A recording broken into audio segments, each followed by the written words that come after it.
Good morning, HANA Nation, and welcome to the video that I would totally call my magnum opus. This is probably the best research and most thought through thing that I've ever written or made in years. That being said, the script is a little academic. I'm going to do my best to not come off as a pretentious piece of garbage, but there's a high likelihood of me treading into that territory. Also note that I'm a writer and not an editor. This video is not going to be a lot of cool clips from the anime. If I'm feeling crazy while editing, I may throw up a few panels here and there just to show off my CapCut skills to the general audience, but this is going to feel very podcasty. So grab some headphones, a snack or a drink, and listen along while I talk for way too long about ARLONG PARK. If you end up enjoying this video or just feeling pretty kind, I'd appreciate it if you drop a sub. And let's go ahead and get into it. The ARLONG PARK arc of One Piece is what I would call a foundational narrative achievement in serialized storytelling. It's distinguished by the precision which integrates character development, thematic depth, and symbolic coherence. Also, guys, I have a script. It's like 16 pages long. I'm gonna look at it for half this video. I'm sorry. While our preceding arcs in the East Blue Saga established tone, introduced central figures, and outlined the series structure, ARLONG PARK marked a point for me here where the narrative starts to mature into a fully articulated and ideological text. I believe it's here that the series transitions from an episodic conflict into a more sustained thematic inquiry, embedding its action within a framework that moves to interrogate power, identity, as well as moral responsibility. This arc operates on multiple levels simultaneously. On the surface, it presents a very conventional liberation narrative. A tyrannical force occupies a vulnerable community, and some external agent intervenes to dismantle that regime. I'd argue beneath the structure lies a far more complex examination of systematic oppression. The governance imposed by ARLONG is not simply violent, but it's also institutional and sustained through economic control, psychological coercion, and also the normalization of subjugation. What I love about this is the conflict can't be reduced just to some simple opposition between hero and villain. I think instead we're asked the broader question about how systems of domination are constructed, maintained, and ultimately dismantled. Equally significant is the arc's exploration of chosen family as a counterstructure to both biological determinism as well as imposed hierarchy. So relationships within this narrative are defined not by origin, but I would say by sacrifice and mutual recognition. I think this thread intersects with the arc's treatment of survival, particularly in its psychological dimension. Survival isn't really depicted as a passive state, but often as an active and burdensome process that demands compromise and endurance and at times, like for Nami's self-erasure. I think a lot of what this arc talks about is the cost of survival under oppressive conditions, asking what's preserved, what is lost, and ultimately what must be reclaimed. At the center of this narrative is, of course, our girl Nami, whose personal struggles serve as the lens through which these themes are most clearly articulated. Her actions, initially framed as betrayal, are gradually revealed to be the product of prolonged coercion and calculated endurance. Through her, I think the audience's understanding of loyalty is destabilized and refined. Loyalty is no longer a matter of visible allegiance, but rather a hidden intention and sustained sacrifice. I think her arc really foregrounds the tension between agency and constraint, and it illustrates how autonomy can exist even within systems designed to suppress it, though at a significant personal cost. Opposing her is ARLONG, whose rule of Cocoa Village exemplifies a form of domination that's both materially oppressive as well as symbolically totalizing. His authority extends beyond physical control into this realm of identity, reshaping both the social and psychological landscape of the village to reinforce his supremacy. I don't like thinking of ARLONG as simply an antagonist. I think that's a really big disservice to his writing. Honestly, he's the embodiment of an ideology that reproduces the very pain from which it originates, thereby situating the conflict in this broader cycle of violence and retribution. Intervening in this dynamic is our boy Luffy, whose ethical framework operates in stark contrast to the complexity surrounding him. His apparent simplicity, with his refusal to engage in backstory, justification, or systematic nuance, does function as a limitation, but I also do think is a great narrative instrument here. By reducing this conflict to its most immediate terms, Luffy bypasses the ambiguity that often obscures moral clarity. I think his actions aren't guided by any sort of ideological analysis, right, but by the direct recognition of suffering, and it's precisely this unfiltered response that enables a decisive confrontation with injustice. In this way, I think ARLONG PARK is establishing itself as a critical foundation for the broader narrative of One Piece and its surrounding universe. It's defining the moral and thematic parameters with which future conflicts will operate, and I think it demonstrates that beneath its just adventurous and kind of silly exterior, the series is deeply concerned with structures that govern human experience, whether that be power, survival, and identity, and the bonds that challenge or reinforce them. Something I want to start off with talking about is the structure of ARLONG PARK as an arc. So ARLONG PARK is constructed around a deliberate strategy of delayed revelation, right, where meaning is not presented up front, but gradually uncovered through recontextualization. Rather than providing any immediate clarity regarding character motivations, the narrative withholds critical information, which I think is great because it allows initial perceptions to form before dismantling them. This structural choice is essential to the arc's format for me, as it forces the audience to actively revise their understanding rather than passively receiving it. At the outset, Nami's actions are framed in a manner that invites suspicion. Her theft of the cruise ship and her apparent allegiance to ARLONG positions her within this familiar trope of betrayal, which I was immediately tired of. Within the conventions of early adventure narratives, such behavior typically signals opportunism or divided loyalty. And the arc intentionally leans into that explanation as its baseline assumption. Again,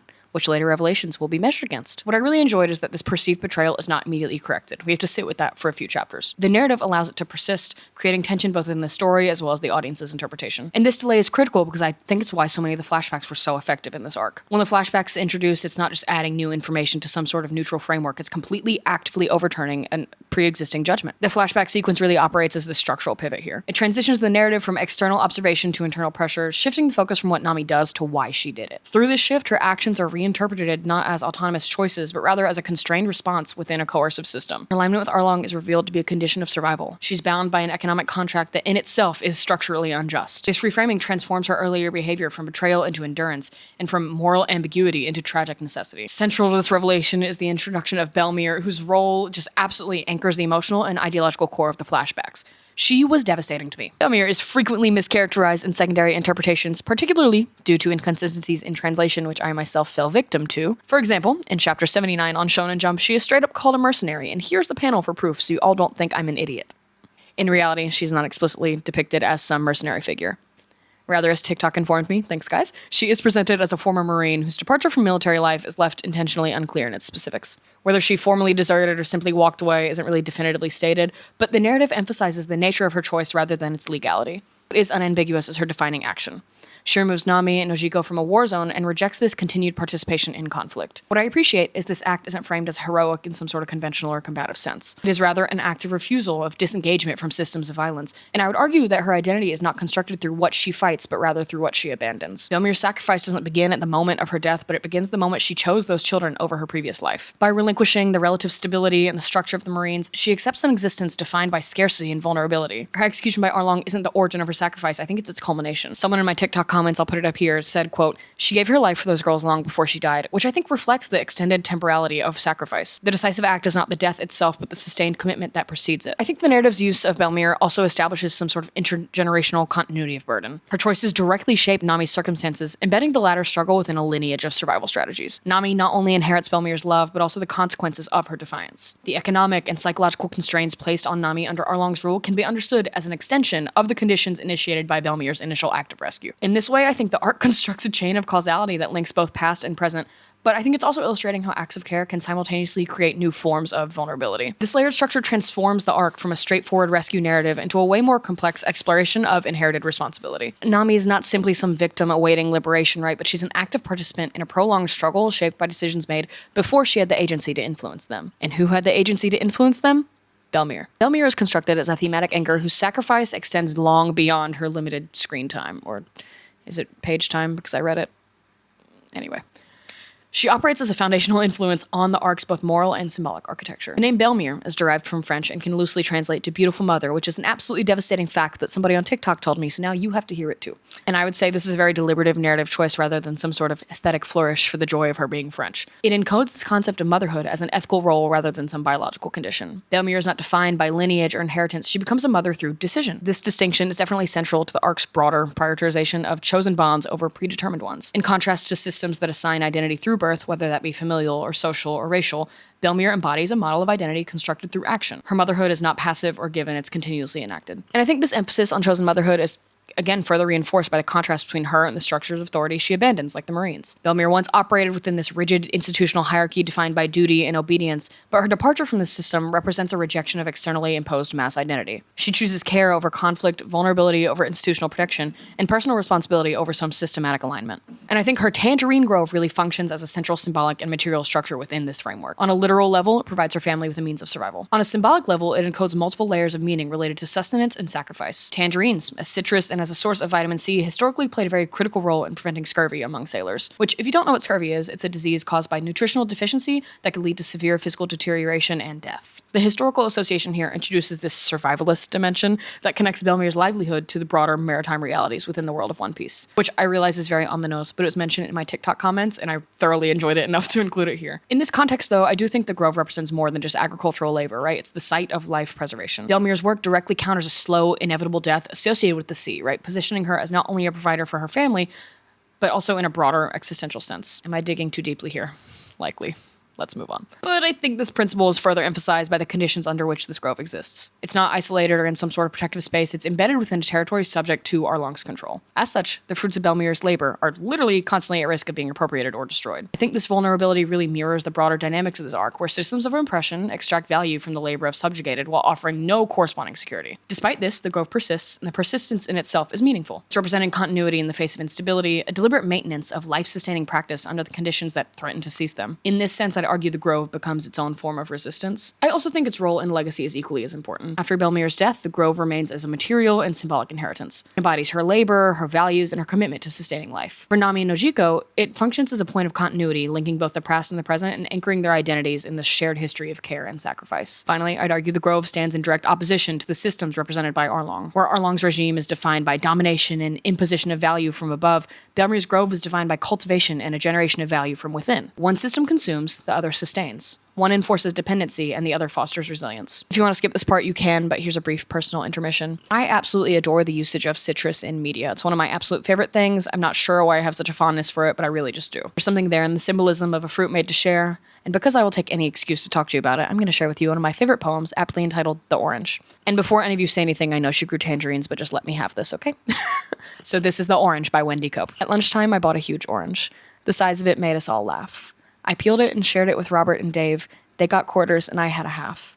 And that orange, it made me so happy, as ordinary things often do, just lately. The shopping, a walk in the park. This is peace and contentment. It's new. The rest of my day was quite easy. I did all of the jobs on my list and I enjoyed them and had some time left over. I love you. I'm glad I exist. By Wendy Cope. Now, I am no poetry reader, but that is absolutely one of my favorite poems, and I think about it all of the time. I hope you enjoyed that. Now back to our regularly scheduled and extremely academic topic. I don't have a good transition here, so we're going to talk about names and symbolic identity throughout this arc. Names in One Piece, and especially in Arlong Park, are not arbitrary identifiers, as I've honestly mainly glossed over. Ebenezer on TikTok brought this to my attention. Thank you. The names of Bellemere's daughters, in particular, carry a very layered and interdependent meaning that reflects both individual identity as well as relational structure. Nami directly translates to wave, situating her identity in immediate relation to the sea. And I think this association works on several levels. At the surface level, it aligns with her role as a navigator, a figure whose skill set is inherently tied to understanding, predicting, and surviving the movements of the ocean. However, the symbolism expands beyond just occupation into the psychological territory. Waves are fluid, constantly shifting, and responsive to external forces such as wind, gravity, and terrain. Similarly, I think a lot of Nami's identity is defined by adaptability under pressure. She doesn't operate from a position of stability, but rather from one of continuous adjustment, responding to changing conditions that are often imposed by systems beyond her control. But at the same time, waves are not passive. They possess force, unpredictability, and the capacity for disruption. This duality, adaptability coupled with latent power, mirrors Nami's trajectory within the arc. Her apparent compliance with Arlong is not submission in a static sense, but rather a dynamic survival strategy. I think her identity as a wave both encodes her vulnerability to external forces as well as her capacity to reshape the environment once those constraints are removed. In contrast, Nojiko's land can be loosely translated into arable land. And I think this introduces a complementary but fundamentally different symbolic domain. Nami is aligned with motion and fluidity. Nojiko represents stability, cultivation, and rootedness. Arable land is defined by its capacity to sustain life through consistent and grounded effort. It's not reactive in the way that a wave is. It's enduring and providing continuity across time through cycles of growth and maintenance. I think this distinction really clearly represents Nojiko's narrative role. While Nami engages with these external systems of power, Nojiko remains within the village, anchoring its social and emotional continuity. She doesn't leave to confront a broader world, rather, she preserves what remains of her home. Her strength is expressed through persistence and care of a fixed space. The relationship between these two identities is interdependent. Waves and land exist in constant interaction. Each defines the boundary of the other. Similarly, Nami and Nojiko's roles are mutually enforcing. Nami's external engagement is motivated by the desire to protect the internal stability that Nojiko represents, while I think Nojiko's grounded presence ensures that there is something worth protecting. I like to think this dynamic reinforces the arc's broader emphasis on relational identity that we talked about earlier, this idea that individual roles gain meaning through their connection to others rather than isolation. Aside from the aesthetic nature of Bellemere's name, like I mentioned earlier, it also again underscores this constructed nature of their family unit. Unlike Nami and Nojiko, whose names are embedded within a shared linguistic and cultural context, Bellemere's name signals that she originates from outside of that framework. This reinforces that idea that familial bond is not based on shared origin, but on deliberate formation. Identity in this context is assembled. We touched on Bellemere's role as a mother earlier, so I won't harp on that again, but just know it retains its relevancy here. Not to mention the agricultural symbolism associated with Nojiko's arable land and the maritime symbolism associated with Nami's wave.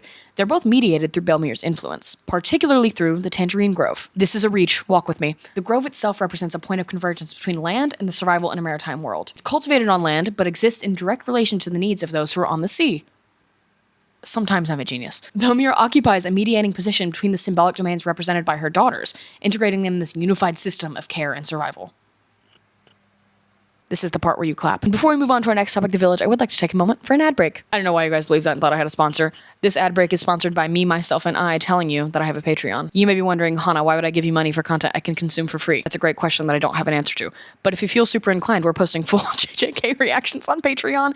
And even if you're just in the free Patreon sphere, you get to have my scripts early, long form scripts and short form scripts, and all my notes on my chapters. This concludes the ad break. Insert smart transition here to talk back about the village. A crucial and understated element of ARLONG PARK is the role of the people of Cocoa Village. And I think their behavior represents this form of collective agency that operates under conditions of extreme constraint. I completely glossed over this in my initial review, but after comments I realized how important this actually was. At a surface level, the villagers appear passive, subjugated under the rule of Arlong, compliant with his tribute system, and outwardly accepting of Nami's apparent collaboration. However, this appearance of passivity is deliberately constructed. The villagers are not unaware of Nami's actions. On the contrary, they possess full knowledge of her situation. She's working under coercion, she's stealing from pirates, accumulating money with the explicit goal of purchasing their freedom. And this awareness is neither partial nor speculative, it is collective and sustained over time, is my assumption. And the critical element here is not what they know, but rather what they choose to do with that knowledge. Their silence is intentional, it functions as a form of protection. It's obviously not protection in the conventional sense of shielding somebody from harm, but rather it's protecting Nami's internal autonomy. By refusing to openly acknowledge her sacrifice, the villagers avoid imposing any sort of explicit moral burden upon her. If they were to recognize her efforts directly, whether that be gratitude or expectation, they would transform her act of endurance into an obligation. Recognition in this context will convert voluntary sacrifice into like an enforced duty for Nami. By maintaining the appearance of ignorance, they preserve a critical condition in that Nami retains the right to stop. This preservation of choice is really the only form of freedom available to the villagers, and they actively safeguard it. And I think this introduces a big paradox here, right? The villagers support Nami most effectively by appearing to not support her at all. They're prioritizing long-term survival and the preservation of individual agency over immediate symbolic acts of defiance that would likely just result in collective destruction and their deaths. However, this strategy is obviously not sustainable indefinitely. It depends on a fragile balance. Nami must believe she's acting alone, and the villagers must maintain their silence without breaking under emotional strain. The system collapses when this balance is disrupted, specifically when Arlong betrays the contract by confiscating Nami's accumulated wealth despite her efforts. This moment is critical because it's invalidating the underlying premise of endurance. The villagers' strategy is predicated on the belief that Nami's suffering, while severe, is purposeful and will eventually lead to liberation. When that outcome is registered impossible through Arlong's betrayal, the logic of restraint no longer holds. Endurance without the possibility of any sort of resolution becomes indistinguishable from submission. The villagers' subsequent decision to take up arms and go to war with Arlong and his men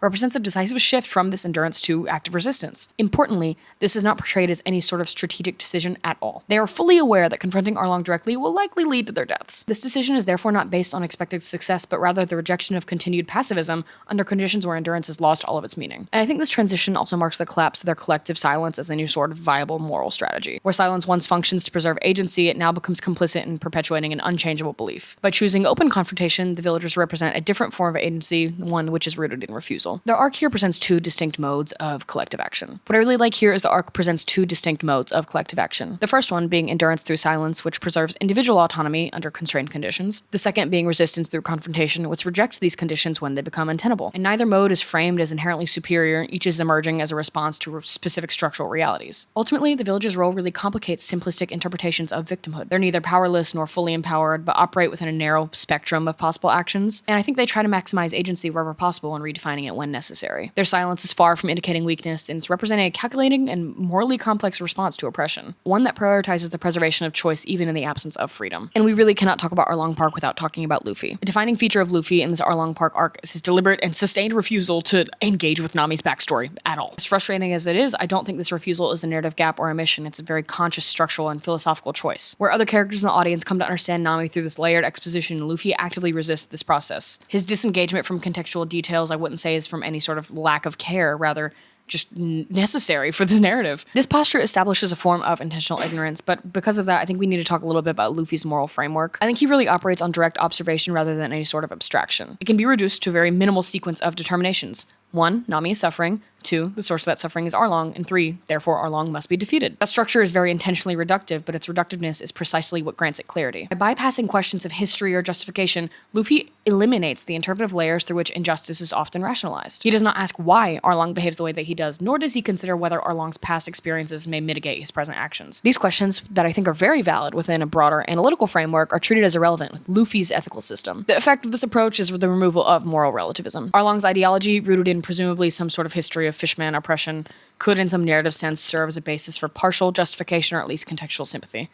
I could be very confidently wrong in declaring that right now, but when a species is introduced or implied to be other, I always assume we delve into some sort of tension. I digress. However, unlike me, Luffy's ethical framework does not accommodate such considerations. The presence of suffering is sufficient enough to establish wrongdoing regardless of its origin. In this sense, Luffy enforces a non-relativistic moral boundary. Harm inflicted in the present cannot be justified by harm experienced in the past. I think this stance has significant implications for how the arc resolves its central conflict. Rather than attempting to dismantle Arlong's beliefs, Luffy focuses exclusively on eliminating the conditions that produce Nami's suffering. His objective is not persuasion at all, but termination of the system, the structure, and the authority that sustain the suffering. At the same time, I don't think Luffy's ignorance equates to emotional detachment. On the contrary, it enables this form of unmediated empathy. He's not filtering Nami's situation through some explanatory framework. His response remains immediate and absolute. He doesn't need to understand the full extent of her past in order to recognize the legitimacy of her present pain. I think this dynamic is further emphasized by his interaction with symbolic space, specifically the map room. Notably, Luffy again does not learn the full details of Nami's history within that space. He doesn't hear a detailed account of her years of forced labor or the psychological weight attached to it. Instead, he encounters the room directly, a site defined by tools of exploitation, confinement, and control. His reaction when he sees his room is immediate and also disproportionate relative to the prior behavior in the fight. Up to this point, Luffy has been engaging with Arlong with some playfulness, experimenting with unconventional tactics, and displaying a general lack of urgency. He's fighting with his teeth and randomly deciding to pick up a sword, but upon encountering the material evidence of Nami's subjugation, the environment that structured her suffering, his demeanor shifts entirely. The fight ceases to be any sort of exploratory and becomes singularly focused. The map room very obviously functions as the embodiment of a system that has constrained Nami's autonomy. By targeting it for destruction, Luffy demonstrates an understanding that the problem extends beyond the individual figure of Arlong to the structures that enable him. What I think is very important is that this recognition does not occur with any sort of explicit articulation. Luffy doesn't explain his reasoning, nor does he frame his actions in ideological terms. The result is a form of moral clarity that is both limited and also highly effective. It's limited in that it does not engage with complexity or nuance like we mentioned earlier, but it's effective in that it produces decisive outcomes. By refusing to engage with justification, Luffy prevents the paralysis that can accompany overanalysis, which I wish I related to, and also that rhymed. Ooh. We cannot talk about Luffy without talking about the Straw Hat scene, and you all know what I'm talking about. The Straw Hat by Luffy, it's consistently defined within One Piece as his most important possession, his treasure, if we're discussing themes carrying over from Orangetown. However, I think this designation extends beyond material value. I'd like to note here we're going to talk about multiple different examples of what the hat could signify. I think there are multiple correct observations, so please take this and everything I say with a grain of salt. The hat functions as a very dense symbolic object, encoding layers of meaning related to promise, inherited will, personal identity, as well as continuity across time. It is singular, irreplaceable, and treated with a degree of care that contrasts sharply with Luffy's otherwise casual attitude towards physical objects. As such, the act of placing the hat on Nami's head is one of the most symbolically concentrated moments in the arc. At its most immediate and base level, the act signifies trust. Luffy trusts his most valuable possession to Nami at a moment where she is emotionally destabilized and physically vulnerable. This is not a symbolic gesture performed in a neutral context. It occurs at the precise point where Nami's self-reliance collapses and she asks for help. By placing the hat on her head, Luffy is not responding with any sort of verbal assurance, but with material trust. He transfers custody of the object that represents his identity, demonstrating that he does not perceive her as untrustworthy despite his earlier actions. This is significant because it directly contradicts the narrative framing of her betrayal. Where other characters in the audience may interpret her past behavior as grounds for continued suspicion, Luffy's action eliminates that possibility entirely. Trust is not needing to be negotiated or rebuilt for him, it is just asserted unconditionally. Beyond trust, I think this gesture also signifies inclusion. Within Luffy's value system, treasure is not limited to objects, it extends to people, specifically those he recognizes as part of his crew. By giving Nami the hat, he implicitly categorizes her within this domain. She's no longer an external ally or conditional companion, she's internalized as part of his core relational structure. In this sense, the hat functions as a marker of belonging. To hold it, even temporarily, is to be recognized as someone of equivalent value. This interpretation reframes the concept of treasure within the arc. Treasure is not defined by rarity or monetary worth, but relational significance. The hat is valuable because of what it represents, and by extension, those who are treated with the same level of care become treasures themselves. Nami's inclusion within this category marks a very divisive shift in her position within the narrative, from an isolated actor to an integrated member of a chosen family. I think another layer of analysis emerges here when the gesture is interpreted as an exchange of responsibility rather than a unilateral act of protection. I think you can also articulate this moment as a form of reciprocal protection. Luffy gives Nami his hat because he's committing himself fully to protecting her treasure, her village, her autonomy, and the freedom she's been denied. In doing so, he implicitly requires her to protect his treasure, the hat, as he simultaneously cannot safeguard both. I think this exchange is so significant because it is mutual, not to mention just absolutely heart-wrenching. Nami's not positioned as a passive recipient of protection, she's assigned an active role within this relational dynamic. Even in a moment of vulnerability, she's entrusted with something of critical importance. And I think this really drives home one of the arc's broader points, that protection is not one-dimensional. It's distributed across participants, and each are responsible for preserving what the others cannot. How we've gotten this far into the video, talking about Arlong Park, and not actually talked about Arlong Park, the place, is bonkers. Let's move there. Arlong Park, as constructed and governed by Arlong, operates not merely as a setting, but also a spatial articulation of domination. What I really appreciate is Arlong Park is not necessarily some sort of neutral backdrop. The structure itself is physically participating in the system of oppression imposed upon Cocoa Village. The park's elevated positioning is one of its most immediately visible features. It rises above the surrounding human settlement, establishing both a literal and symbolic hierarchy. Elevation here really creates a visual dominance that mirrors Arlong's ideological assertion of superiority. From this vantage point, the fishermen occupiers are positioned as overseers, while human inhabitants exist below, both geographically and socially subordinated. I think the architectural motifs with Arlong Park also intensify this dynamic. The design reflects fishmen aesthetics deliberately imposed upon a human environment. The imposition functions as a form of cultural domination, replacing this local identity with that of the occupier. And because we're talking about Arlong Park, we do have to come back to the map room, but the map room emerges as a concentrated site of control. It's here that Nami is exploited, her dreams exploited, and her unique skill just turns into a tool for Arlong's authority. And I want to talk about the symbolism of a map here in this context, but it's not just a neutral representation of geography. They're instruments of power. To map a space is to define it, to impose order upon it, and to render it legible for purposes of navigation, expansion, and control. By compelling Nami to produce these maps, Arlong appropriates her talent and redirects it to his own ends. Her work enables him to extend his influence, optimize his operations, and maintain strategic dominance over both the land and the sea. For Nami, the map room has to be a deeply ambivalent space, because it's functioning simultaneously as the site of productivity as well as confinement. It's representing her coerced labor as she's forced to work under the threat of violence and without genuine compensation or autonomy. It's also her stolen talent, as her natural aptitude for navigation and cartography is stripped of personal meaning and subjugated to Arlong's objective, even if it may be on her own dream and passion. Her psychological entrapment as the room becomes associated with not only physical constraint, but with the internalization of her role within the overarching system. And so in talking about the map room, we do have to go back to the fight between Luffy and Arlong for a minute. As we mentioned earlier, the fight was framed as a personal confrontation between two individuals with opposing goals. But this is completely disrupted the moment Luffy enters the map room. At this point, the nature of the battle itself is completely redefined. It ceases to be about defeating Arlong as an individual opponent and becomes instead about an act of targeted destruction aimed at the system that enabled his dominance. Arlong is no longer the sole or even primary focused. He's repositioned as one component within a larger structure of control. I think the destruction of the map room is definitely a form of symbolic release, right? Severing the connection between Nami and the structure that defined her oppression. When Luffy ultimately demolishes Arlong Park, the act extends beyond the map room to encompass the entire architectural system that supported Arlong's rule. This escalation really reinforces the principle that the problem is not localized, but systemic. Arlong Park is a structure encoded hierarchy, facilitated control, and materialized domination like we've talked about earlier. Its destruction represents the collapse of these conditions that make Arlong rules possible. Arlong's defeat follows as a consequence of this collapse rather than its initiating cause. Once the system is dismantled, the individual who depended on it is rendered vulnerable. This inversion of conventional combat logic, where the environment is targeted before the opponent, underscores the arc's central argument regarding the nature of power. I think the sequence really illustrates a key principle. Liberation requires the elimination of oppressive systems, not merely the removal of their figureheads. And how terribly relevant is that? I actually want to pause on this for a second, because as I was researching this video, I came across something that felt almost too relevant to leave out. In 2025, during Indonesian Independence Day, a number of people chose to fly the Jolly Roger flag as a symbol of discontent, with many criticizing what they say is an increasingly centralized government led by Prabowo. I'm not qualified to speak on the specifics of Indonesian politics, and I'm not going to pretend otherwise, but the fact that this symbol, a flag flown by people who reject the authority of the existing world order, became a real-world shorthand for political resistance isn't nothing. That's this art continuing to mean something beyond just these pages. I just thought this was super interesting. Back to it. Defeating an individual without dismantling the structures that sustain them really risks perpetuating the conditions under which similar individual rulers can reemerge. By contrast, targeting the system addresses the root rather than just the symptom. This video was really long, and I cannot stress how much I loved this arc. It's been a lot of fun to finally get to talk at length about something and really just fully write out a script, just explaining all of the nuances of One Piece. Like I mentioned in my TikTok video, I never expected to really enjoy this series this much. I did not expect for it to be that deep for me, but unfortunately it very quickly has become that deep. I've only read about 12 volumes of One Piece, and the world that Oda has created is simply mind-blowing to me. This arc had me near in tears, and actually in tears for one moment, which I'm usually not excited to share on the internet, but it really had me. I hope you guys enjoyed this video. I know it's a lot. I was really proud of the script, but I really did have a good time diving deep into this arc, and if you want something similar for future arcs, please let me know. I'd love to do it. To be honest with you, the raw footage of this video is currently about an hour long, and I don't want to be talking anymore. I have found that I'm very bad at writing conclusions. We actually skipped about 3 pages worth of script because I realized at some point in my sleep deprivation I've started saying a lot of the same stuff. With that being said, we're going to go ahead and wrap up. So thank you for diving in. Thank you for listening along to the liberation, symbolism, and moral clarity, a comprehensive analysis of Arlong Park. I'll see you in the next one.